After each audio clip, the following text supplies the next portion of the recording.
Hello. It's been a patchy week again this week, so I haven't got any progress on the big loom.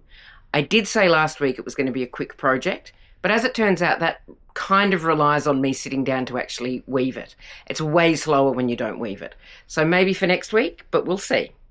This one has had its wet finish, and it has done some beautiful stripy things, which I am enjoying. So the shrinkage in this is entirely in the weft, the side to side, because this is wool, and that's what's pulled everything in. There's no shrinkage in the warp, the up and down, because it is an acrylic nylon blend, which doesn't tend to have any shrinkage or any bloom. It's happy as it is, doesn't feel the need to change.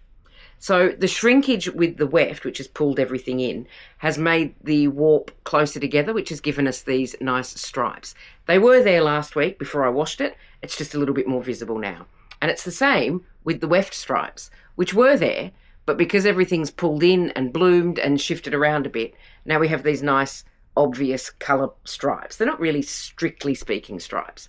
So I've also got the texture, and I'm going to show you the length in a second, but I've got the texture, I've got the texture in there as well with the thick and thin yarn and the gaps that I put in the warp. So I'll show you the length and then I'll show you the fringe, because the fringe took ages. If you follow me on Mastodon, you will know how much complaining I did about doing that fringe. I'm just going to duck down underneath a little bit so I can see if I'm in shot. I don't think I am. I sort of am. So this had a very gentle hand finish in cold water because it is wool and it will felt with a hot wash and a lot of agitation. Now, I quite often, don't tell anyone, but I do quite often throw things in the machine to wet finish them. If it's something like cotton, it's probably not going to matter. I say probably. Don't talk to me if you wash something in the machine and it falls apart. I say probably. I would recommend finding out for yourself, but don't blame me.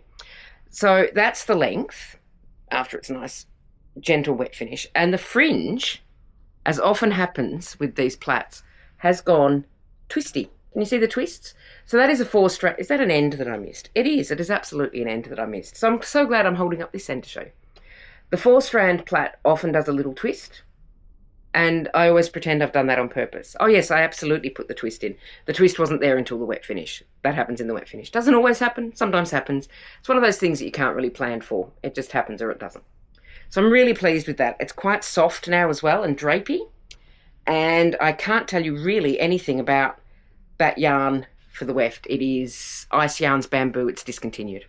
The warp is Paton's Big Baby, which is an acrylic nylon blend, or Paton's. I'm going to keep saying Paton's, or I might say Paton's as the mood takes me. Now, on the little loom for the last couple of weeks, I've had a combination of Bendigo Woollen Mills yarns. This came off the loom yesterday, and I'm really pleased with it so far. I haven't wet finished it, because I haven't done the fringes yet. Fringes are still loose, but here's how it's looking. So this is the one that is out of shot, up, there we go. So this is the one that is this band here of the plain colour, and then a variegated yarn on the other side of the warp, and then the whole weft is that peachy colour. So the colours are a little bit more obvious now that it's off tension. When you have yarn under tension, it's a little bit thinner than it is normally because it's under tension. But the loom is pulling it thin. So I'm quite pleased because they were a little bit too subtle, I thought, on the loom, and I wasn't sure how this was going to work. So once this has had its wet finish, this should all bloom as well, which should bring out the colours a little bit more. But so far, I'm pretty happy with it. I just need to do the fringes, which I will be twisting and not plaiting, and then I'll give it a wash, and I'll show you how that came out next week. Yeah, run with that. So I do have something else on the little loom, which I have started weaving today. So I'm going to grab that. It's very fresh on the loom. Give me 1 second. Here we go. Not quite in shot. There we go. So last night, after I'd taken the peachy one off the loom, I thought, well, I need to put something else on the loom because I need to use my yarn or I will have to live with it forever. One of the things that I tend to do is just stand around and stare at yarn and have a bit of a think about what I might do with it, which is fine, but it's not very productive. And it doesn't use up a lot of yarn. Now, I don't have the biggest stash in the world, but I also don't have the smallest stash in the world. I have a significant amount of yarn.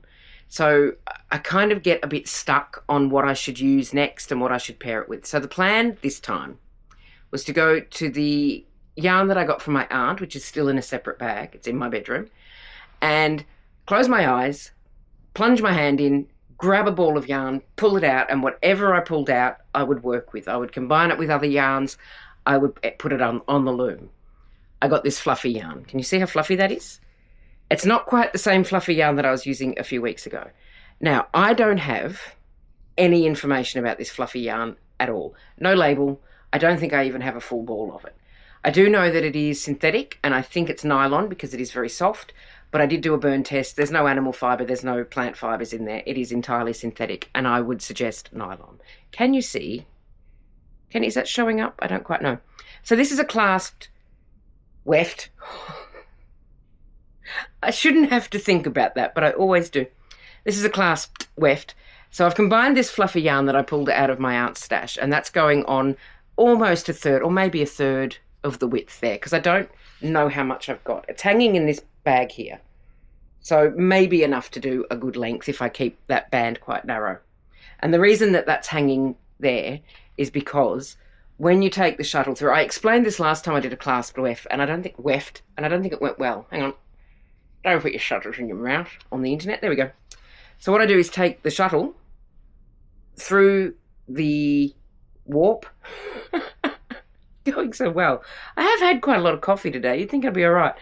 And then you pick up a loop of that other yarn and bring the shuttle back without changing the shed. So it comes back the way that it went in. So this is double weaving and that's double weaving, and they meet in the middle and lock together. I've explained that very well. If anyone's particularly interested, I don't know that I have the best technique, but I'm happy to do a how-to. Anyway, I've combined this fluffy yarn, which I have no information about, and I'm slightly out of shot, so I'll quick that up a little bit. This camera, I'm not used to it. I've got a new tripod.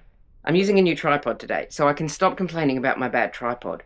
I may have to start complaining about my bad camera because we don't get along. Anyway, I've combined this fluffy yarn, which is lovely and fluffy and soft.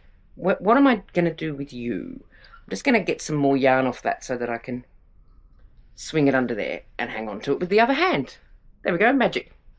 Now, the rest of it is also stash busting. This warp is Universe by Hobbii, which has been kicking around for a long time. They do two thicknesses. This is the thin one. They also do a thick one, which is thicker. You're welcome. I'm helpful. And then for the weft here, which is looking like this, currently on the shuttle, this is Bendigo Woollen Mills Iridescence. Now, a few weeks ago, I had Iridescence on the loom as both the warp and the weft, and I cut it off the loom because it was a dog and it was a horrible weave.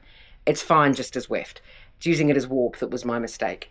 So this is sort of all of a colourway without any actual matching colours, and I think it might work. We'll see. This has got some nice green in it, if I can get to that point. Can you see the nice green in there? And there's also more, if I can get through the rest of the ball, and hopefully I can because I've got a lot of it, there'll be some purples as well. So I think that's going to be quite interesting, and that's really nice and soft, and I hope I've got enough to do a nice long scarf with just that little fluffy detail. Fluffy detail. That's a good name for a band. Now I'm just going to go over here for a second and put that down, because last but not least, hang on, I should get back in front of the camera before I talk to you. Hi. Last but not least, the cross stitch. So I have started on Bertie Bird.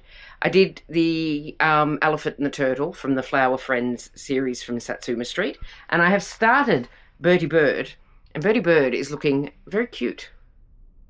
There we go. I don't know what the focus range is on this camera, so I'm going to hope that this is in focus. So this is most of the bird. There is a bit of tail to do here, and then the flowers are sort of attached to the tail in a... Look, I can show you what I mean without just waving my hand around because I've got the design there. So just that little...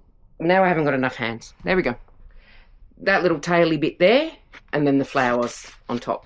So Bertie does have legs, you can see there, but they're quite long back stitches.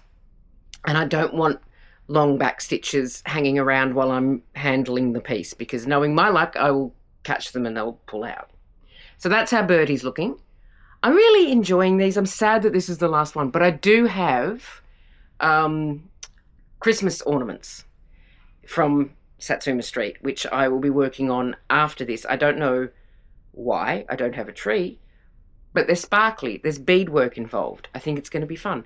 Anyway, that is all I have for you this week, and I don't know if you can see it, but it's so cold in here that my breath My breath is smoky, it's puffy, and I don't know it's showing up on camera, but every now and then I do a breathe out and go, oh, I need to go and stand by the fire. So I'm going to do that.